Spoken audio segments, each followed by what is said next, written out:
आचार्य उमा स्वामी विरचित तत्वार्थ सूत्र, आचार्य पूज्यपाद स्वामी विरचित सर्वासिद्धि टीका है। इसमें से दूसरा सूत्र तत्वार्थ श्रद्धानम सम्यक दर्शन, इसके बारे में हम चर्चा कर रहे थे। कल हमने टीका में दर्शन शब्द श्रद्धान रूप से लेना है और तत्वार्थ श्रद्धानम और सिर्फ अर्थ श्रद्धानम इतना ही क्यों नहीं लिया सम्यक दर्शन के लिए, इसके बारे में भी चर्चा किया।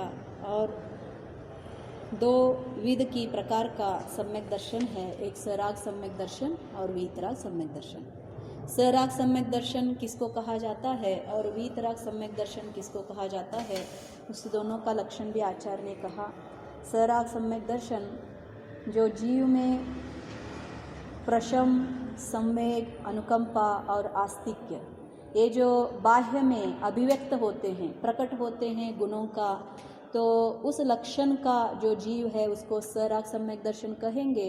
और वीतराग सम्यक दर्शन तो आत्मा का विशुद्धि मात्र क्या है, वीतराग सम्यक दर्शन है। बाह्य का गुणों का इसमें कुछ नहीं है, सिर्फ आत्मा की अनुभूति, आत्मा की दर्शन अथवा आत्मा की विशुद्धता, इसको क्या कहेंगे हम, वीतराग सम्यक दर्शन। सुन रहा है, सुनता है अभी हाँ। विशेषार्थ पेज नंबर 8। इस सूत्र में सम्यक दर्शन के लक्षण का निर्देश करते हुए बतलाया है कि जीवादि पदार्थों के श्रद्धान को सम्यक दर्शन कहते हैं। पदार्थ अथवा तत्व दोनों एक ही है, मालूम हो गया।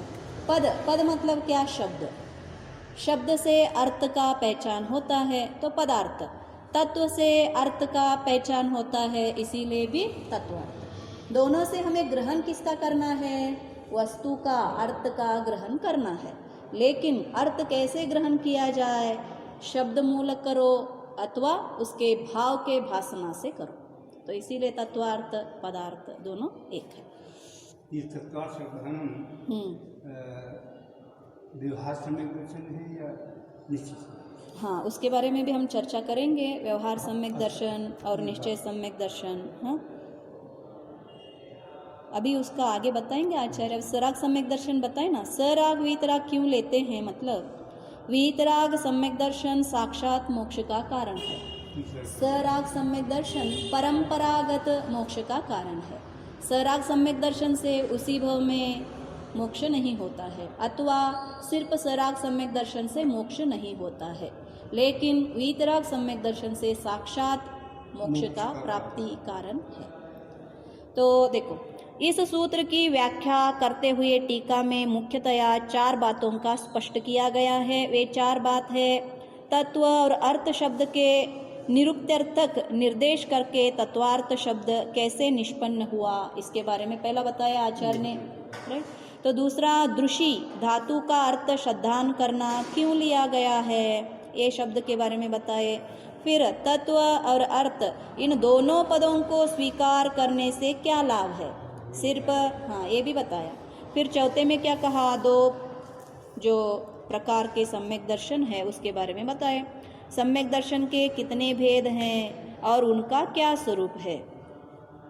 प्रकृत में यद्यपि तत् सर्वनाम पद है और त्व प्रत्यय भाव अर्थ में आया है, अतः तत्व शब्द भाव सामान्य का वाचक है, भाववाचक है तत्व, ओके।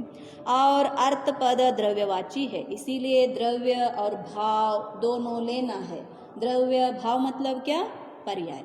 क्लैरिटी आया ना अभी तक आपको, हाँ। तद्भावः परिणामः, 5वें जो अधिकार है उसमें जो अंत का सूत्र आचार्य ने लिखा, द्रव्याश्रया निर्गुणा गुणाः, और गुण में क्या होता है, गुण का भावः परिणामः, तद्भावः, गुण की भाव को परिणाम कहा जाता है।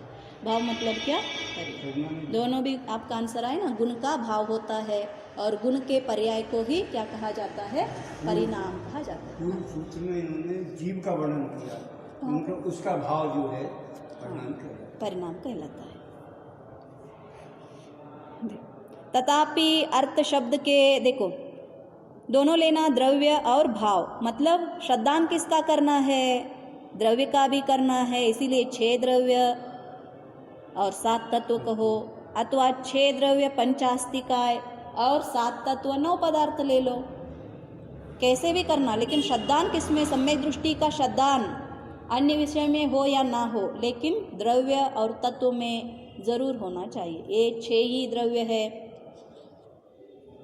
और द्रव्य का स्वरूप क्या है और 7 तत्व है, इनका स्वरूप क्या है। जब तक इसमें श्रद्धा नहीं होगा तब तक भी सम्यक दर्शन नहीं कहा जाता।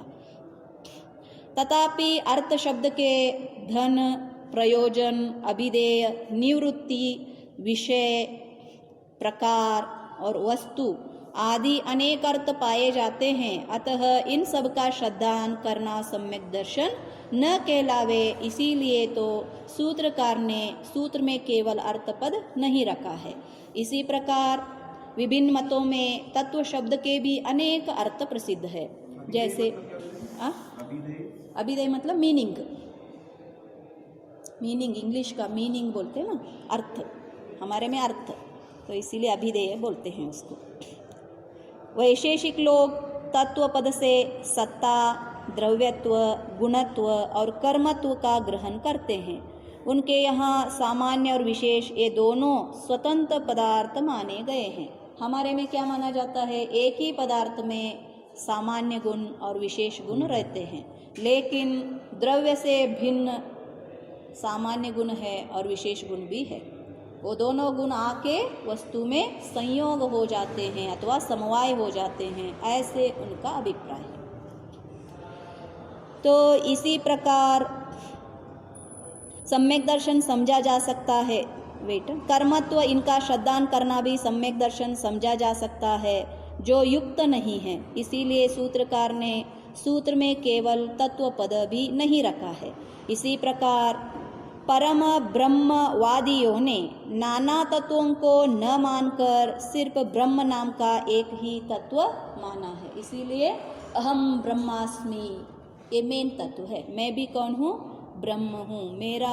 मैं ब्रह्म का अंश हूँ और मेरा मृत्यु होने के बाद अथवा मुक्ति मतलब ब्रह्म में लीन होना, ऐक्य होना।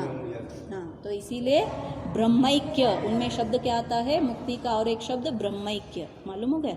तो इसीलिए तो ये इनका तत्व है। सारा जगत ब्रह्म भी ब्रह्म है और ब्रह्मांड भी ब्रह्म है, तो ऐसे उनका मान्यता है।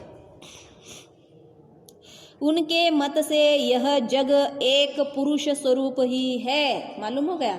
सारा जगत, जैसे हम ब्रह्मांड कहते हैं, लोक कहते हैं, लोकालोक कहते हैं, वो भी एक पुरुष स्वरूप का ही है। फिर इसलिए इस हिसाब से विचार करने पर तत्वपद एक ब्रह्म का वाची प्राप्त होता है, जो युक्त नहीं है, मालूम हो गया। इसीलिए भी सूत्रकार ने सूत्र में केवल तत्व पद नहीं रखा है, तत्व भी एक वाची है। तो इसीलिए सारा जगत को एक पुरुष मानने के कारण वो एक वाची होता है, इसीलिए तत्व पद भी आचार्य ने नहीं माना है।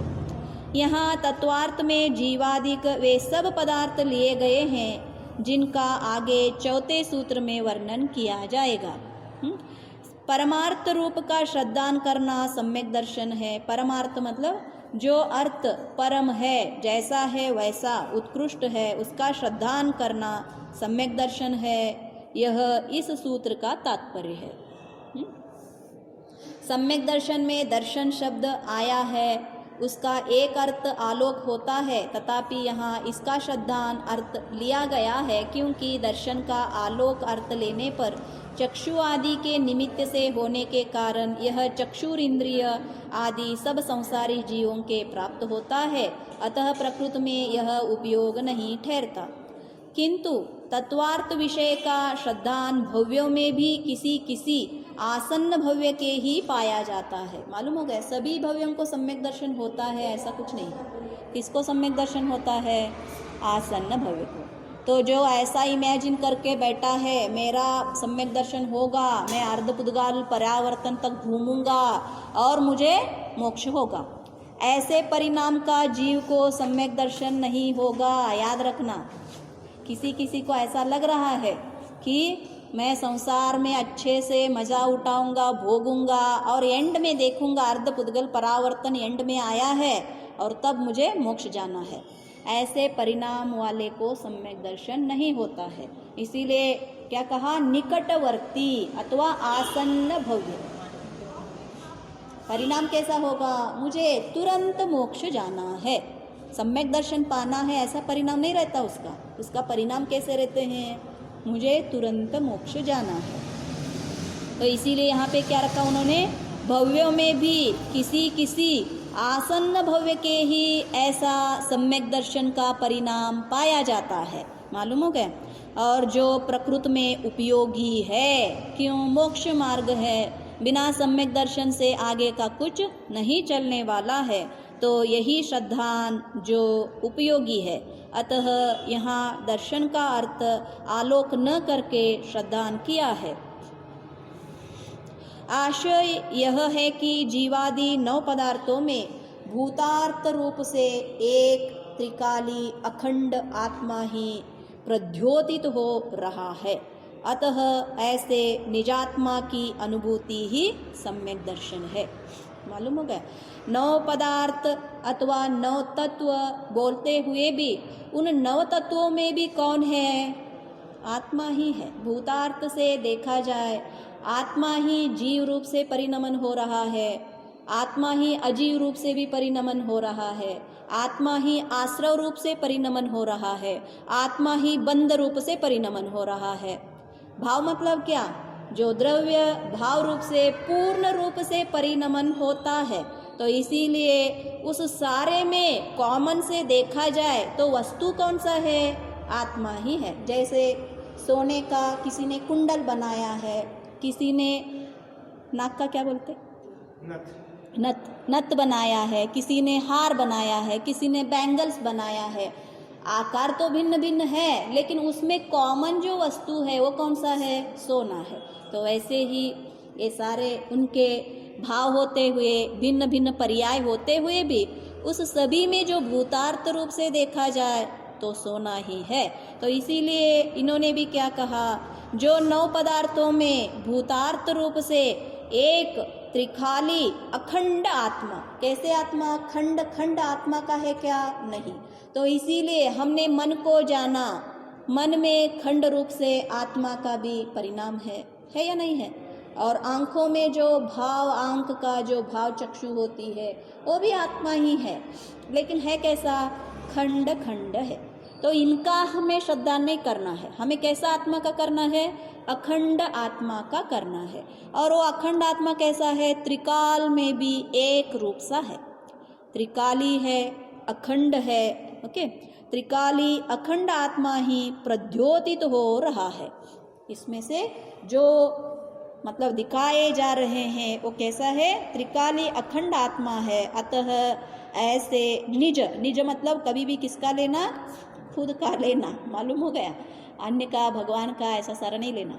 निज आत्मा, ऐसा आत्मा किसका है, मेरा आत्मा है। मेरा मतलब सुषमा का नहीं, आपका भी, हाँ।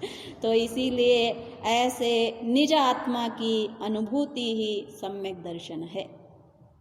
तो जब तक ये त्रिकाली अखंड आत्मा का स्वरूप का अनुभव, स्वसंवेदन, ज्ञान जीव को नहीं होगा, तब तक भी भूतार्थने से इसको सम्यक दर्शन नहीं कहा जाता है। प्रत्येक आत्मा स्वयं ज्ञान स्वरूप है। प्रत्येक मतलब सभी के, जिस जिस जीव है उस जीव के सभी के आत्मा भी ज्ञान स्वरूप ही है। ऐसा नहीं कि ब्रह्म अकेला ज्ञान स्वरूप है और उसने आकर सभी को थोड़ा थोड़ा ज्ञान बांट लिया है, ये हमारे में माना नहीं जाता है। अन्य मतों में माना जाता है, लेकिन हमारे में क्या, हर एक जीव अपना अपना ज्ञान है और ज्ञान स्वरूपी है और खुद ब्रह्म है, मालूम हो गया। प्रत्येक आत्मा स्वयं ज्ञान स्वरूप है, अतः ज्ञानानुभूति ही आत्मानुभूति। मैं भी हर बार कहती रहती हूँ ना, आत्मानुभूति मतलब क्या, ज्ञानानुभूति। जब ज्ञान का हमें प्रत्यक्ष अनुभव हो गया, ज्ञान कैसा जानता है, ज्ञान एक भिन्न वस्तु है, उसका जानने का क्रिया क्या है। जब ज्ञानानुभूति होती है उसको ही आत्मानुभूति कहा जाता है और वही सम्यक दर्शन है। यह इसका भाव है। मालूम हो गया। प्रकृति में सम्यक दर्शन के जो दो भेद किए गए हैं, एक सराग सम्यक दर्शन और दूसरा वीतराग सम्यक दर्शन। यो सम्यक दर्शन सो प्रशम, संवेग, अनुकंपा और आस्तिक, ये चार ऐसे चिन्ह है। चिन्ह मतलब क्या? लिंग, चिन्ह, निशान। हाँ, निशानी, लक्षण जो जीव आइडेंटिफाई कर सकता है। मालूम हो गया। हम कैसे वस्तु का ग्रहण करते हैं, मतलब कुछ चिन्ह से करते हैं। तो इसीलिए अरसम, अलिंग ग्रहणम कहा ना, जो अलिंग, अलिंग मतलब बिना चिन्ह से अब आत्मा को ग्रहण करना है। आत्मा का कोई चिन्ह नहीं है। कैसे चिन्ह? हमें मालूम है। चिन्ह मतलब क्या? जो वस्तु हमें पहचान है, उसके आधार पे अन्य कोई हम जानने की प्रयास कर रहे हैं। तो हमें क्या मालूम है? रंग, रूप, रस, गंध, शब्द, ये सारे हमें मालूम है। उनसे ग्रहण कर कर अन्य वस्तु का ग्रहण करते हैं। जैसे ये मूर्ति किसका है? तो नीचे सर्प का चिन्ह देखेंगे। सर्प हमें मालूम है, तो इसीलिए सर्प को देखकर क्या करते हैं हम? पाशनाथ भगवान मानते हैं। चिन्ह ऐसा ही है। चिन्ह को ग्रहण करने की आवश्यकता क्या है? अन्य वस्तु का ग्रहण करना है। तो यही बता रहे हैं यहाँ पे भी। क्या बताया?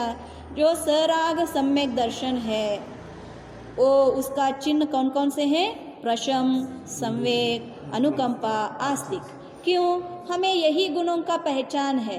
अंतरंग का आत्मानुभूति अथवा आत्मा कैसा होता है, इसका पहचान हमें नहीं है। तो इसीलिए आचार्य बोलते हैं बाह्य में ये जो चिन्ह प्रकट हुए हैं, इसमें इससे क्या मालूम होता है? ये जीव सराग सम्यक दृष्टि है। ऐसे चिन्ह है जो आत्मविशुद्धि रूप परमार्थ सम्यक दर्शन के ज्ञापक है। मालूम हो गया। इसलिए इस अपेक्षा व्यवहार से इन्हें भी सम्यक दर्शन कहा गया है। जो जीव अंतरंग में सम्यक दर्शन प्राप्त न होते हुए भी अगर प्रशम, संवेग, अनुकंपा, आस्तिक गुण उसमें है, तो भी उसको व्यवहार में से क्या कहा जाता है? सम्यक दृष्टि कहा जाता है। किस कारण से? इस गुणों से साधन करके वो साध्य का प्राप्ति कर सकता है। मालूम हो गया। एक गुण बाह्य में प्रकट हुए हैं तो उसका विशुद्धि परिणाम है, तो इससे आत्मानुभूति भी वो कर सकता है। तो इसीलिए क्या है? व्यवहार सम्यक दर्शन है। किंतु इसे जो परमार्थ स्वरूप जानते हैं, यह उनकी भूल है। और कोई दोनों को दोनों ले सकते हैं।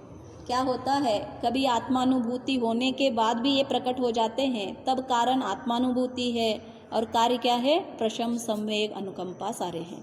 कभी प्रशम, संवेग, अनुकंपा इनको कारण बनाकर विशुद्ध परिणाम लेके जीव आत्मानुभूति कर सकता है। मालूम है? ये निश्चय व्यवहार ऐसे ही है। कभी व्यवहार से निश्चय का प्रकट होता है, कभी निश्चय से व्यवहार में बढ़ती होती है। तो दोनों दो पांव के जैसे हैं। मैंने क्यों कहा? एक को छोड़ा तो लंगड़ा हो जाओगे। You can't walk it. हमें चारित्र करना है, आगे चलना है, तो दोनों का अवलंबन लेना ही पड़ेगा। इसीलिए आचार्य ने व्यवहार निश्चय को पैसा का दो मुख कहा है। मालूम हो गया। पैसे के दो मुख में कौन सा इम्पोर्टेंट है? एक मुख भी नहीं है तो कोई पैसा लेगा क्या आपका? नहीं लेते। तो वैसे ही जो मोक्ष मार्ग में दोनों का उतना ही, ऐसा नहीं कि ये बड़ा, ये छोटा, ये कम, ये ज़्यादा, ऐसा भी नहीं। अत्यंत माध्यस्थ समता भाव से दोनों का इक्वल क्या है? स्वरूप। ये तो डिपेंडेंसी हो गई फिर एक दूसरे पे, कि केवल संबंध है एक अपन बोलने में आता है, या डिपेंडेंसी भी है अंदर बाहर? हाँ, डिपेंडेंसी है। परिणामों की विशुद्ध परिणाम के बिना आत्मा की विशुद्धे है चित्स्वरूपे स्यात् स्थितिस्तस्या विशुद्धता। कैसा है? विशुद्धे है मतलब विशुद्ध परिणाम में ही आत्मा की अनुभूति होती है, और आत्मानुभूति होने से विशुद्ध परिणाम होते हैं। इनको इतरेतर संबंध कहा है। जैसे पेड़ पहला अथवा बीज पहला। बताओ, बीज पहला है ना आंटी जी? बिना पेड़ के बीज कहाँ से? हाँ तो बताओ अब पेड़ कहाँ से, पेड़ पहला है।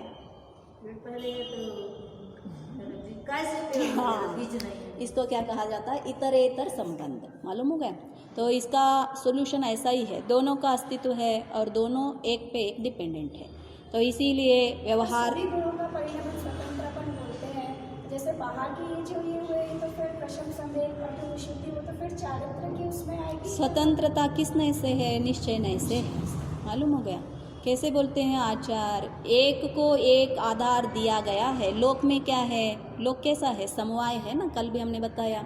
कैसे हैं, संबंध, समुदाय संबंध है सभी में, एक में एक डिपेंडेंसी है। जैसे पुद्गल है, कभी पुद्गल भी उपकार, इसीलिए जीव अधिकार अजीव अधिकार आपने पढ़ा होगा, आप तत्वार्थ सूत्र में कहा ना, एक द्रव्य और एक द्रव्य को कैसा सहायता करता है, मालूम हो गया। धर्म द्रव्य अधर्म द्रव्य, सिद्ध भगवान वहाँ पे ही क्यों ठहरे, आगे क्यों नहीं गए। आपको आगे चलने के लिए आप में क्रिया गुण होते हुए भी अगर धर्म अधर्म द्रव्य नहीं है तो चलना बैठना उठना घूमना ये सारा नहीं होगा।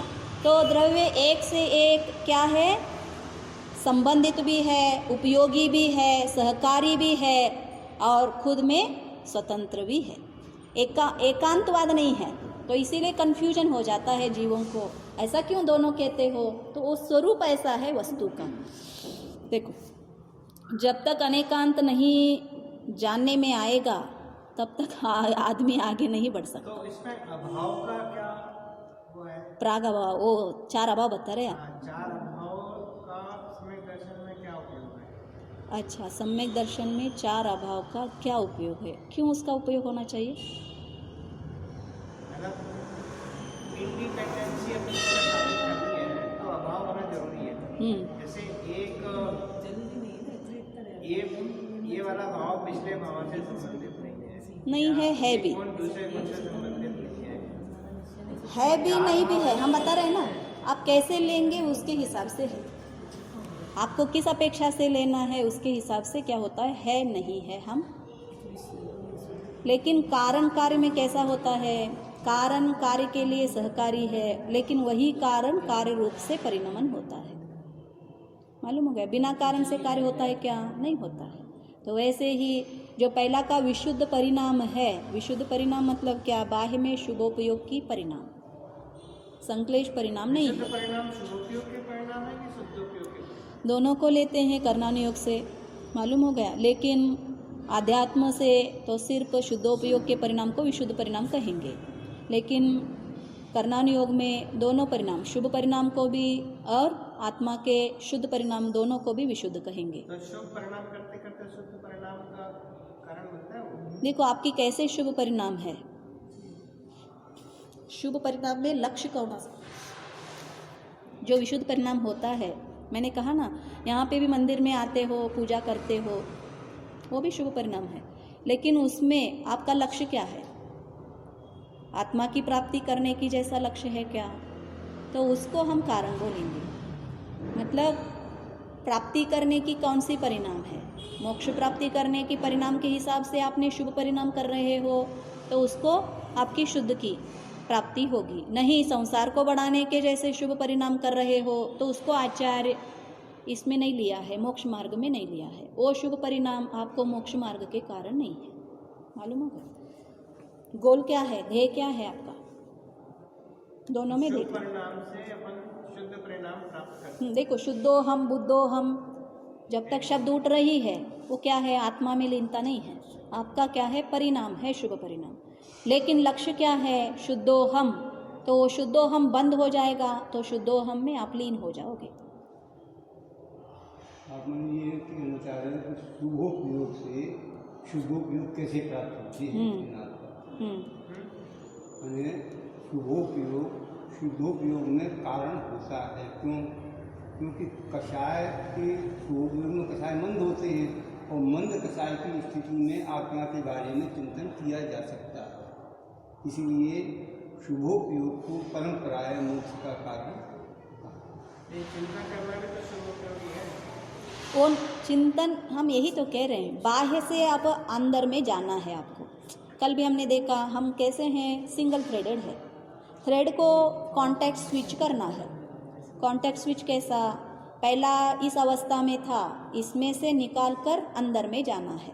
लेकिन जब तक मन का अवलंबन मन के अवलंबन चाहिए ना इसमें। जब तक मन का अवलंबन है तब तक आपके कोई भी परिणाम होंगे वो शुभोपयोगी परिणाम होंगे, शुद्धोपयोगी परिणाम हो ही नहीं सकते आपके मन के अवलंबन के ऊपर जो कार्य हो रहा है। सही है, लेकिन मन का अवलंबन कैसा होना चाहिए? अंतरंग में जाने की जैसे परिणाम होना चाहिए, मालूम होगा।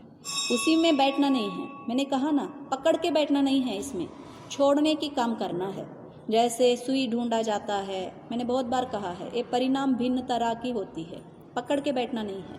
जैसे खंबे को पकड़ कर मैंने खंबे ने मुझे पकड़ा, ऐसा नहीं। मन ने आपको पकड़ा नहीं है, मन का अवलंबन लेना है और अंतरंग में जाना है।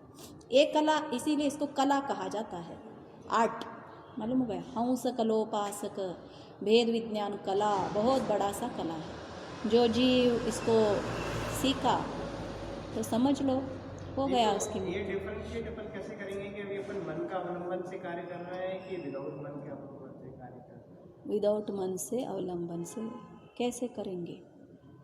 जहाँ जहाँ मन क्या करता है, ऑलमोस्ट भोगों के विषयों में चलता है, उसकी प्रवृत्ति ऐसा होता है। ऑलमोस्ट इंद्रियों की विषय क्या होते हैं, जो विषय है उनके पीछे वो भागे जाते हैं। तो मन भी हमें अंतरंग में जाने के लिए अलाउ नहीं करेगा आपको। ऑलमोस्ट उसका जो चित्त रहता है, बाह्य में जो पांचों इंद्रियों को जो तृष्णाएं हैं, उन मन क्या चाहता है कि इंद्रियों से मुझे सुख है ऐसा मानकर उसके पीछे हमें भागने की चेष्टा करता है। लेकिन अंतरंग से हमें उसको उल्टा मुंह करना है। तो ये प्रयास फर्स्ट हमें करना है। तो अपन ऐसे कह सकते हैं, जब तक अपने मन में पर का विचार चल रहा है तब तक अपना मन जो है वो इंद्रियों के वशीभूत होता है। हाँ, बिल्कुल सही है। और जब पर का विचार न करते हुए अपने बारे में स्टार्ट किया, विचार शुरू करेंगे तभी मन का अवलंबन है। लेकिन किसी स्टेट एक हाँ, फर्स्ट इसीलिए चित्त को आपको कंट्रोल करना पड़ेगा ना। आप ट्राई भी करके देखो, उसको मूड, उसकी स्वतंत्रता को छीन कर मन मेरे हिसाब से चलो, अगर वो कहेंगे बहुत जल्दी दौड़ जाएगा आपसे। तड़प भी होता है अंतरंग में, जब मन को हम पकड़ के रखने की प्रयास करते हैं ना, तब बहुत तकलीफ होती है जीव को। हाँ, दर्द होता है। अपन ने किया था ना उसमें अग्नि धारणा में। हाँ। तो हम बाहर से सब जगह से निवृत्त होके, पृथ्वी जल सबसे निवृत्त होते होते अग्नि धारणा में सिर्फ अपने आप को ही देखते हैं। फिर चेहरा को जलाते हैं, हाथों को जलाते हैं, कंधा जलाया, जैसे जैसे जलाते जाते हैं हाँ। वैसे वैसे अंदर जाता है। तो ये सारा ध्यान, लेकिन इसमें क्या है, मेरे को जहाँ तक समझ में आया कि जब तक कर्णेंद्रिय के विषय आपको उपयोग में आ रहे हैं, क्योंकि वो तो बोल रहे हैं हाँ। और आप डायरेक्ट हो रहे हो, और डायरेक्ट होते समय आपकी डिपेंडेंसी तो वही वो शुरुआत की स्टेज है। पहले सीखने की स्टाइल सीखने के स्टेट बोल सकते हैं। जब एक बार सीख लो तो फिर उसके बाद आप जब force अकेले बैठो और करो तो होगा ही नहीं। हेडेक क्या, वो बैठना ही नहीं देता। हाँ, हाँ, तो आप एक बार प्रैक्टिस करके भी देखो, सब सीखो जो जो कहेंगे। और तब तो अब ऐसा प्रैक्टिस हमने करवाया है। हाँ, नहीं होता है।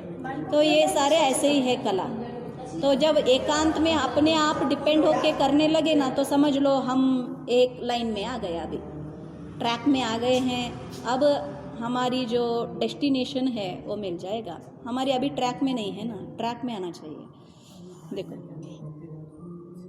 तो इसीलिए इस अपेक्षा व्यवहार से इन्हें भी सम्यक दर्शन कहा गया है, किंतु इसे जो परमार्थ स्वरूप जानते हैं यह उनकी भूल है।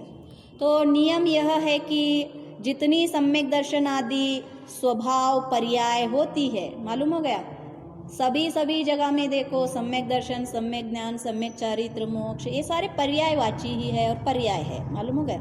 स्वभाव का पर्याय होती है, वे मात्र स्वतः सिद्ध अनादि अनंत कर्म से अनावृत होने के कारण नित्य उद्योत स्वरूप और विशद ज्योति ज्ञापक आत्मा का अपने उपयोग का अवलंबन लेने से ही उत्पन्न होती है। ये तो उन्होंने समय सार का जो सेकंड गाता है उसका टीका लिखा है, बिल्कुल वही टीका है। फर्स्ट लाइन के अमृत चंद्राचार्य के 2 लाइन पढ़ोगे तो यही टीका मिलेगा आपको। देखो क्या कहा उन्होंने कि सम्यक दर्शन आदि स्वभाव पर्याय होते हैं, वे मात्र कैसे उत्पन्न होते हैं, अपने आप से उत्पन्न होते हैं, इसीलिए स्वतः सिद्ध है। ये पहला टीका का डेफिनेशन है, पहला लाइन। वे मात्र स्वतः सिद्ध है और कैसे हैं, अनादि अनंत है। क्यों, ये किसी से उत्पन्न ही नहीं होते ना, तो आदि किसके लिए चाहिए, मालूम हो गया। जैसे बीज पहला या पेड़ पहला, किसी का तो पहला उत्पन्न किसी से तो होना चाहिए था, तो किसी का हुआ नहीं है, इसीलिए वो कैसे हैं, अनादि अनंत है। तो ऐसे ही आत्मा भी किसी से उत्पन्न ही नहीं हुआ है, पहला ही कहा ना, स्वतः सिद्ध है, खुद से अपने से आप ही सिद्ध है, उसको किसी ने बनाया नहीं है, उसका उत्पत्ति हुआ नहीं है, तो इसीलिए सिद्ध कैसा है, स्वतः सिद्ध है। इसके कारण वो कैसा है, अनादि अनंत है और कर्म से अनावृत है। अब तो हम क्या जान रहे हैं, कर्म से आवृत हुआ है, आवरण हुआ है ना कर्म से, लेकिन वो कभी भी कर्म से टच तक नहीं किया है, तो इसीलिए अनावृत होने के कारण नित्य उद्योत मतलब क्या, प्रकाशित हो रहा है। हमने कहा ना, जैसे भगवान मंदिर में हर पल आपको दर्शन देने के लिए रेडी है, कब कब आओ, रात को आओ, सुबह को आओ, कभी तो सोए रहते हैं कि आज मुझे टाइम नहीं है, मैं आपको दर्शन नहीं दूंगा, ऐसे कभी कहा है क्या भगवान ने, नहीं कहा है। ऐसे आत्मा भी हर पल हर समय नित्य प्रकाशित होके उद्योत है, लेकिन हमारी आंख अथवा हमारी दृष्टि अंतरंग में न मुँह होते हुए देख नहीं रहे हैं। लेकिन आत्मा नहीं है, वो रेडी नहीं है आपको प्रकाश देने के लिए, ऐसा तो नहीं है। तो आचार्य वही बता रहे हैं, जो नित्य उद्योत स्वरूप और कैसा है, विशद है, मतलब बिल्कुल ऐसा नहीं कि बहुत सूक्ष्म है कि मैं उसका ग्रहण नहीं कर सकता हूँ, नहीं है, विशद है। और कैसा है, विशद मतलब बहुत, ऐसे बोलते हैं ना, विशाल विस्तृत। और यहाँ पे क्या लेना, स्थूल लेना, सूक्ष्म नहीं है, सूक्ष्म वस्तु का ग्रहण करना मुश्किल होता है, लेकिन आत्मा विशद है, बिल्कुल थोड़ा सा अंतरंग में प्रयास करोगे तो जल्दी से मिल जाएगा, यू कैन आइडेंटिफाई इट, ऐसे बोलते हैं। विशद ज्योति रूप ज्ञापक आत्मा का, न्यायक आत्मा बोलना, विशद है और कैसा है, ज्योति रूप है। ज्योति मतलब क्या, प्रकाशित है। वस्तु अंधेरा में रहेगा तो नहीं दिख जाएगा, तो प्रकाशित हो रहा है, इसीलिए उस प्रकाश के कारण हमें प्रकाशित हो सकता है। आत्मा का अपने उपयोग में अवलंबन लेने से, देखो ये जो पर्याय रूप का आत्मा है, वो ऐसा जो नित्य उद्योत स्वरूप, जो द्रव्य त्रिकाल अखंड त्रिकाली अखंड, ऐसा जो आत्मा है, उसके आत्मा का अवलंबन लेने से क्या उत्पन्न होता है, सम्यक दर्शन उत्पन्न होता है। मालूम हो गया। और इसीलिए मूल में सम्यक दर्शन रूप स्वभाव पर्याय को आत्मविशुद्धि मात्र कहा है। जो ऊपर में आत्मविशुद्धि मात्र, जो वीतराग सम्यक दर्शन कहा, वो क्या है, यही जो सम्यक दर्शन स्वरूप स्वभाव पर्याय को, मतलब अब तक विभाव पर्याय जो उठ रहे थे, वो जो स्वभाव से अवलंबन लेके जो पर्याय उठेगा, उस स्वभाव पर्याय को ही इसको कैसे समझेंगे, क्या, जैसे मान लो आपके एक जो गुण है, जो बताया जैसे कि वो ढका हुआ है, प्रधान गुण शक्ति अपेक्षा पड़ा हुआ है। अब ये कह रहे हैं कि अगर आप अपनी आत्मा का अवलंबन लेते हो, तो वो जो ढका हुआ है कर्म से आच्छादित है, वो कर्म अपने आप अलग हो जाएगा। कर्म से आवरण ही नहीं है ना कर्म से अनावृत है।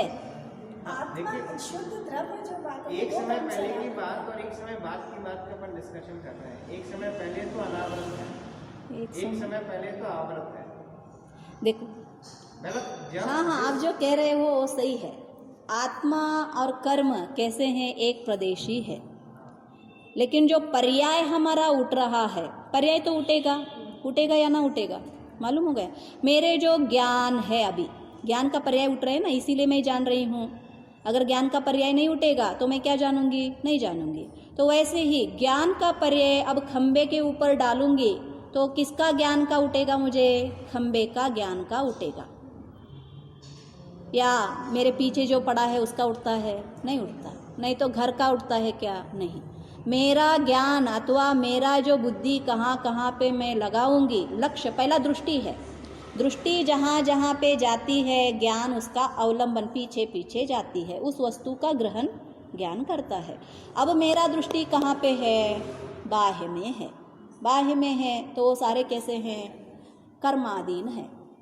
अंतरंग के परिणाम राग द्वेष भी कर्माधीन है ना, और जो बाह्य का शरीर ये भी है, और बाह्य के ये सारे पद पदार्थ वो भी कैसे हैं? कर्माधीन है। तो मेरा दृष्टि कहाँ पे पड़ रहा है? जो कर्म में पड़ रहा है। तो इसीलिए मेरा ज्ञान कैसा परिणमन हो रहा है? कर्माधीन से हो रहा है। तो इसीलिए राग द्वेष उसमें उठ रहे हैं। तो इसीलिए इसको क्या कहा? विभाव पर्याय। अब दृष्टि को बदलना है। दृष्टि को कहाँ पे डालना? इन सभी फर्स्ट हटाने का कार्य करना है। क्यों? दृष्टि बहिर्लक्षी है ना, अब उसको अंतर्लक्षी बनाना। देखना है तो हम क्या करते हैं? आंखों को चेंज करते हैं ना।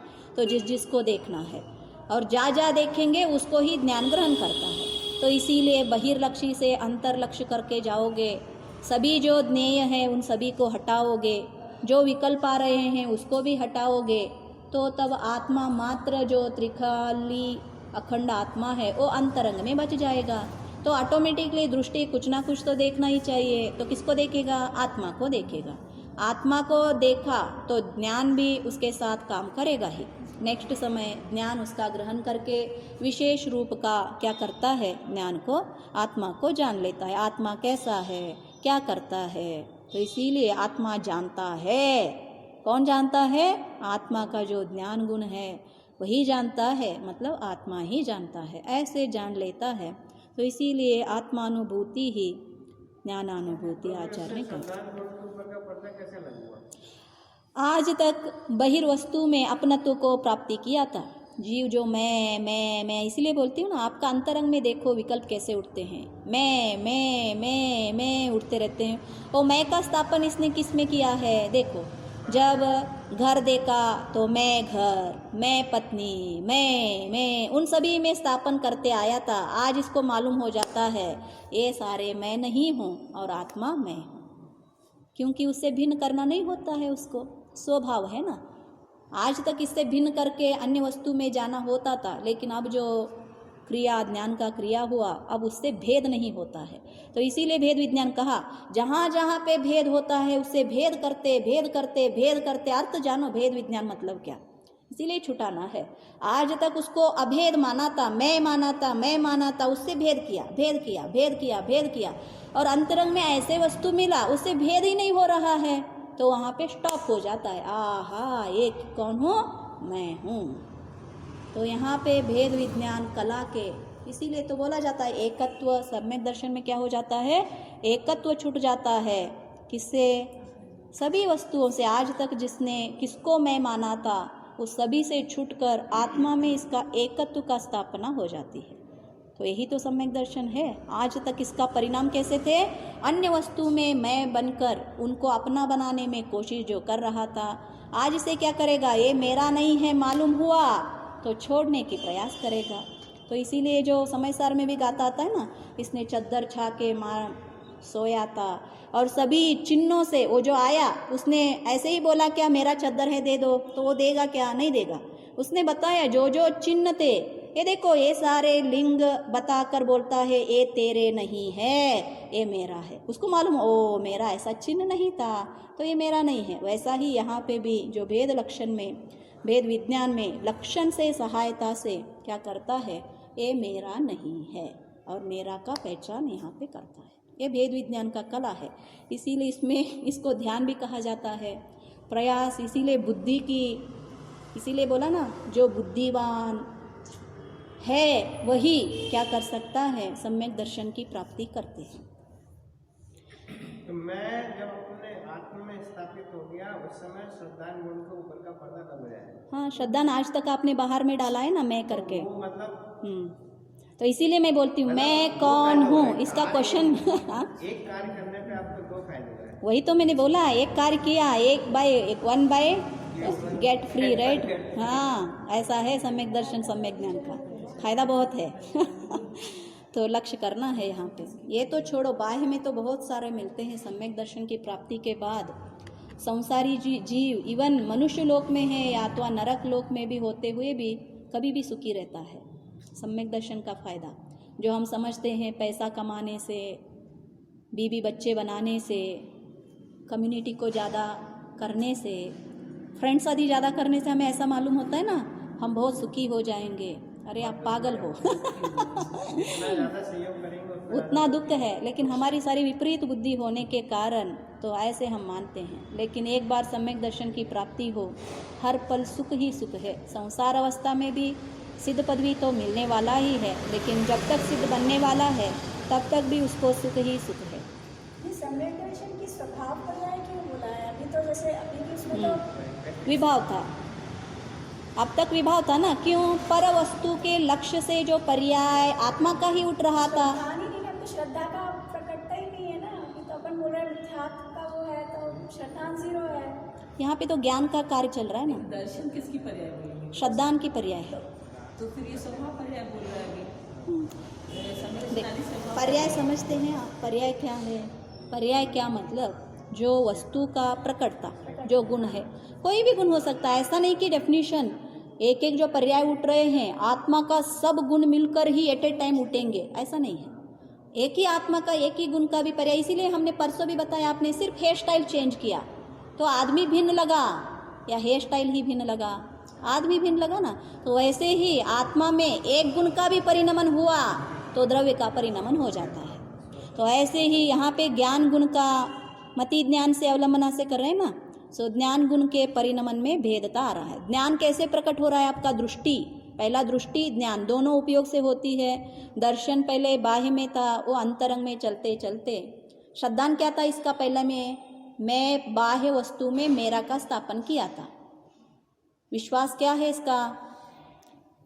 जो घर मेरा है, घर मैं हूँ, देह मैं हूँ, राइट। अब भी देखो हमारे में क्या लगता है, देह मैं हूँ, ऐसा मानते हैं ना। तो ये जो श्रद्धान हमारी है या नहीं है?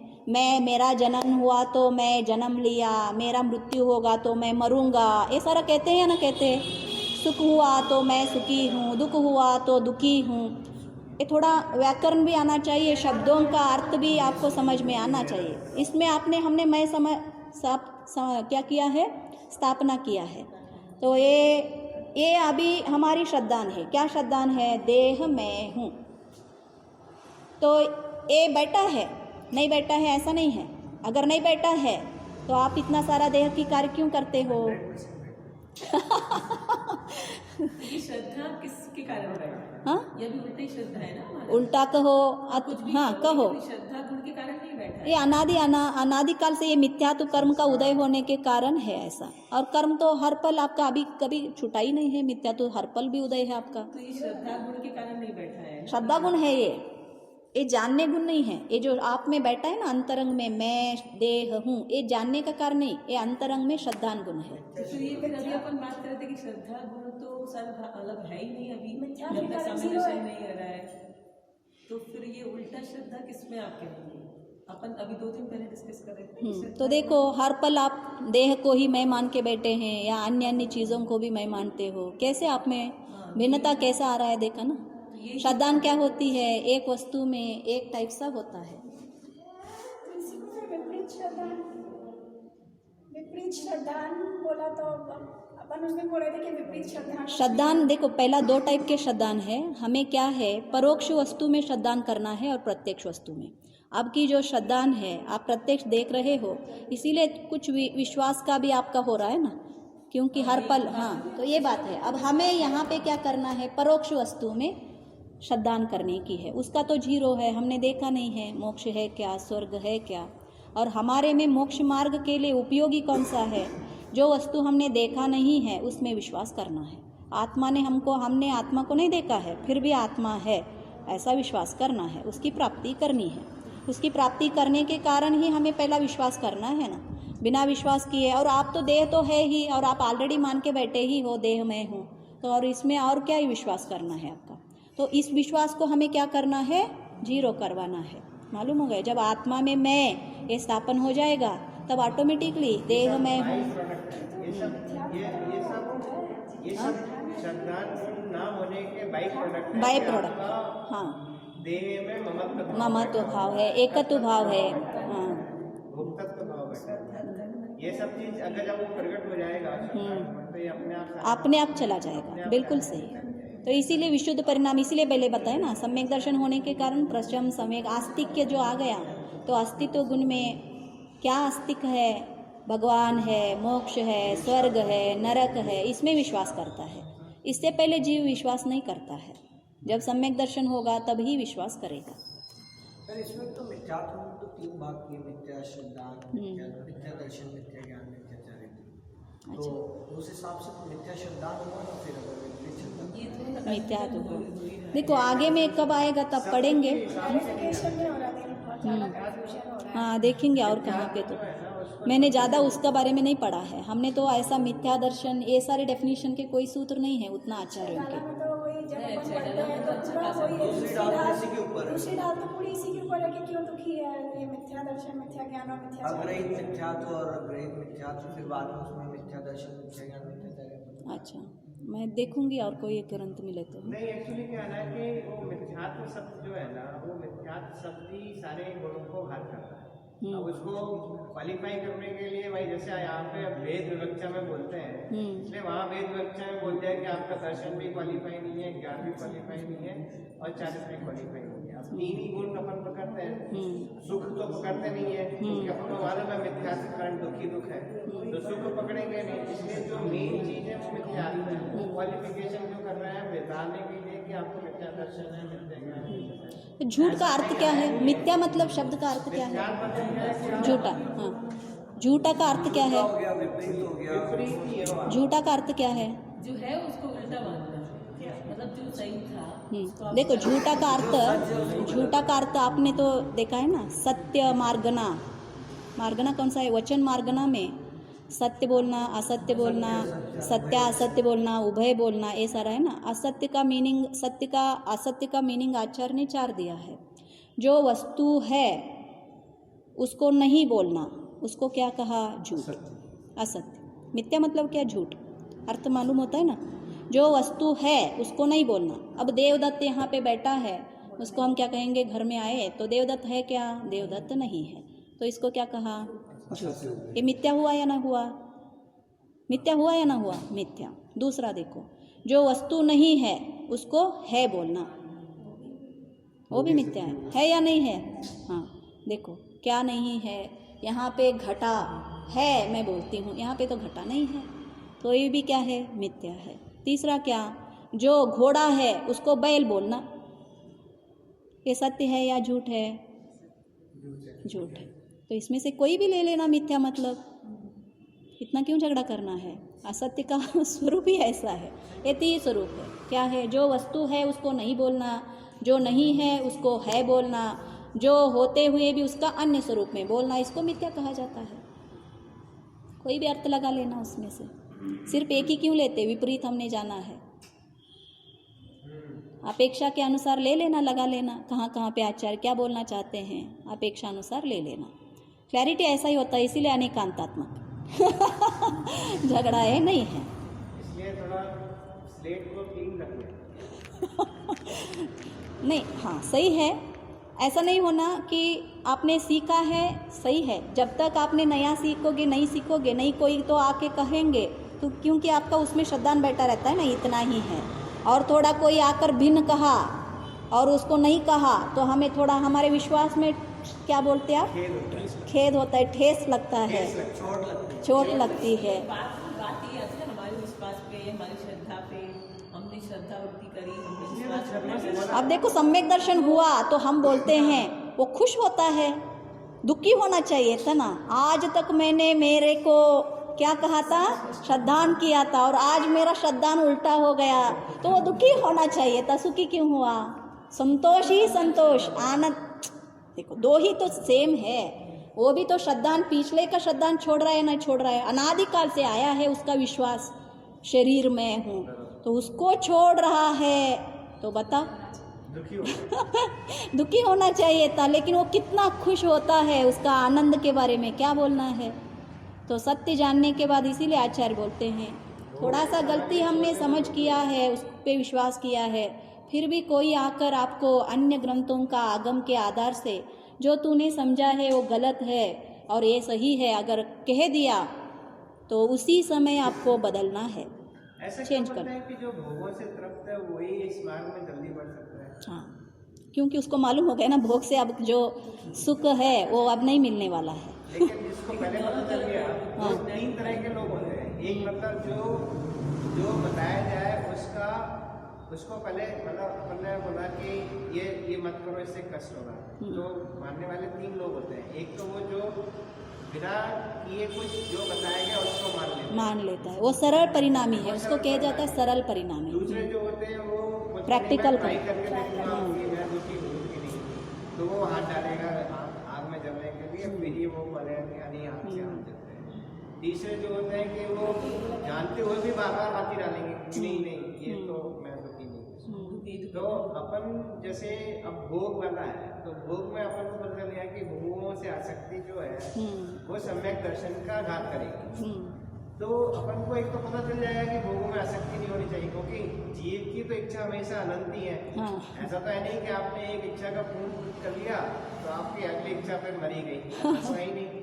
तो अगर अपन उसको भोगों की तरफ ही लगाएंगे तो वो ऐसा तो है नहीं कि भोग की तरफ के 6 खंड के राजा के भोग की तरफ की नहीं होती, वो भी नहीं भोग- होता है। वो भोगते ही रहता है।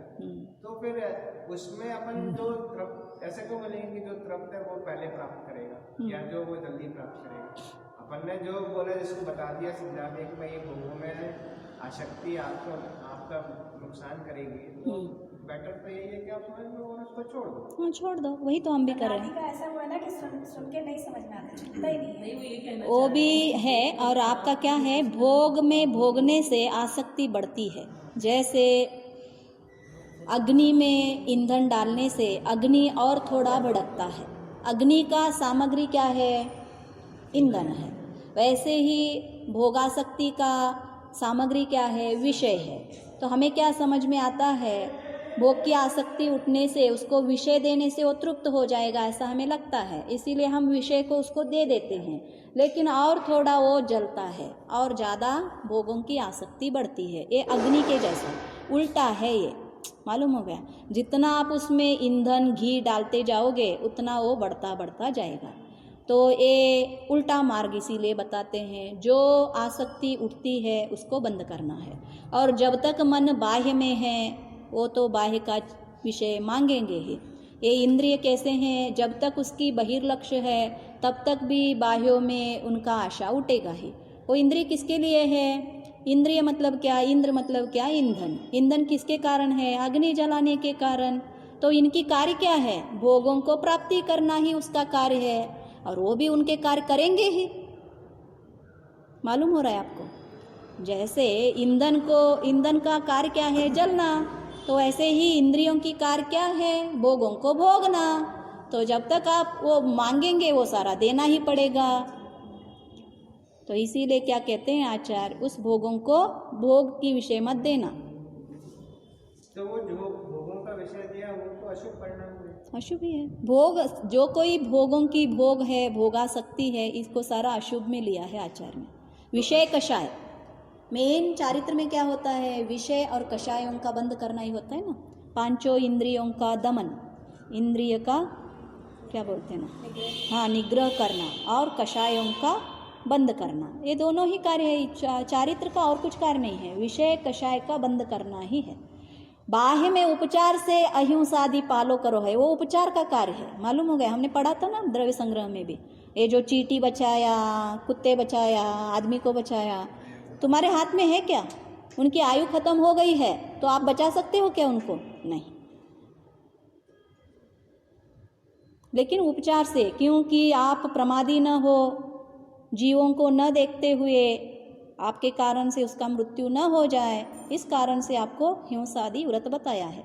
व्रत आदि उपचार से कहा है, लेकिन अंतरंग में जो कारण है अशुद्ध निश्चय नय से, वो हमारी विषय कषाय का दमन करना, इसीलिए उपशम भाव है। मालूम हो गया, यही परिणाम मेन है। परिणाम यही है मेन, करना विषय कषायों का कम करना। तो इसीलिए मालूम मूल में सम्यक दर्शन रूप स्वभाव पर्याय को आत्मविशुद्धि मात्र कहा है, क्योंकि यह मिथ्यात्वादी कर्मों के उदय में न होकर उनके उपशम क्षय और क्षयोपशम के होने पर ही होता है। मिथ्यात्व का उदय है तो आत्मानुभूति तीनों काल में नहीं होगा। तो इसी के कारण जो मिथ्यात्व कर्म के क्या होना चाहिए, क्षय होना चाहिए, उपशम होना चाहिए और क्षय उपशम होना चाहिए। इसके कारण से जो आत्मा की विशुद्धि होती है अथवा स्वभाव पर्याय उठता है। इतना अवश्य है कि यह सम्यक दर्शन चौथे आदि गुणस्थानों में भी पाया जाता है, क्योंकि किसी किसी का मान्यता है 7वें गुणस्थान में ही आत्मानुभूति होता है। ऐसा नहीं है, चौथे गुणस्थान में भी आत्मानुभूति होती है। तो इसीलिए अतः इसके सद्भाव में जो पराश्रित प्रशमादि भाव होते हैं वे इसके ज्ञापक या सूचक होने से निमित्तपने के अपेक्षा कारण में कार्य का उपचार करके इन्हें व्यवहार से क्या कहा है, सराग सम्यक दर्शन कहा गया है। मालूम हुआ ना। अंतरंग में जब विशुद्धि परिणाम होने के कारण बाह्य में इस जीव को प्रशम आदि जो परिणाम दिखते हैं वो किसका ज्ञापक है, सम्यक दर्शन का ज्ञापक है, क्योंकि कारण में कार्य का उपचार से क्या करते हैं, स्थापना करते हैं। राग आदि की तीव्रता का न होना क्या है, प्रशम भाव है। संसार से भीत रूप परिणाम और धर्म में प्रीति रूप परिणाम, इसको क्या कहा जाता है, संवेग भाव कहा जाता है। सब जीवों में दया भाव रख कर प्रवृत्ति करना अनुकंपा कहा जाता है। देखो पहला का प्रशम था वो दया गुण नहीं है। पहला का प्रशम गुण क्या है, मेरे अंतरंग का जो कषाय आदि राग आदि कम होना, और तीसरे में जो अनुकंपा दिया अन्य जीवों में अन्य प्राणियों में दया गुण का भाव है। मालूम हो गया। तो ये दोनों भिन्नता है अनुकंपा में और प्रशम में। तो सब जीवों में दया भाव रखकर प्रवृत्ति करना अनुकंपा है। तो यहाँ पे पंचेंद्रियों में भी दया आना चाहिए। मालूम हो गया। इवन अन्यमती है, मुस्लिम है, इनको जाओ और टेररिस्ट बन के मारो, ऐसा सारा नहीं करना है। आप चींटी में दया करते हो तो उससे पहला जो पंचेंद्रिय है उसमें दया होता है। गरीबों को, भिक्षुकों को, जो रोगी है, जो ओल्ड एज पीपल है, इन सभी में जीव को दया होता है। ऐसा नहीं कि कोई कुरूपी है, कोई अंग विकल है, इन सभी में दाक्षिण्य दया न होता है। इन सभी में भी होता है दया जीव को। मालूम हो गया। ऐसा परिणाम इनके होते हैं, किसका, सम्यक दृष्टि का। सब जीवों में दया भाव रखकर प्रवृत्ति करना अनुकंपा है। और जीवादि पदार्थ सत्व क्या है, सत्स्वरूप है। सत्य मतलब सत्या स्वरूप है, सत्य स्वरूप है। लोक अनादि अनिधन है। देखो बहुत सारे विषयों में वो विश्वास करता है। श्रद्धान जो है ना सिर्फ आत्मा में होता है ऐसा नहीं, जो आत्मा में विश्वास होने के कारण बाह्य में भी उसको बहुत सारे विश्वास होते हैं। देखो जीवादि पदार्थ सत्स्वरूप है और लोक कैसा है, अनादि निधन है, इसका कर्ता कोई नहीं है। मालूम हो गया। तथा निमित्त नैमित्तिक भाव के रहते हुए भी अपने परिणाम स्वभाव के कारण सबका परिणमन स्वयं होता है, किसी का कोई परिणमन नहीं करता है। तो आगम और सद्गुरु के उपदेशानुसार ऐसी प्रांजल बुद्धि का होना अस्तिक्य भाव है। मालूम हो गया। इसीलिए कहा ना मोक्ष है, स्वर्ग है, नरक है, त्रिलोक ऐसा ही है, इस सभी में मान्यता होता है। वैसे ही भगवान में मान्यता, श्रद्धान होता है, भगवान होता है, सद्गुरु होते हैं, उनका वचन सत्य होता है। ये सारा इसमें आस्तिक्य गुण, अस्तित्व का गुण ये क्या करता है, श्रद्धान करता है। कल हम क्या करेंगे, आगे का जो सूत्र, अब इस सम्यक दर्शन का उत्पत्ति कैसा होता है इसको इम्पोर्टेंट बात है, कैसे हाँ ड्राइव पे सुन लेना। ज्ञानी के ज्ञान से सूझे लोकालोक, सोवानी मस्तक नमो सदा देत होडो। नवानी भारती तो है जपो दिन रैन, जो तेरे शरणा गए सो पावे।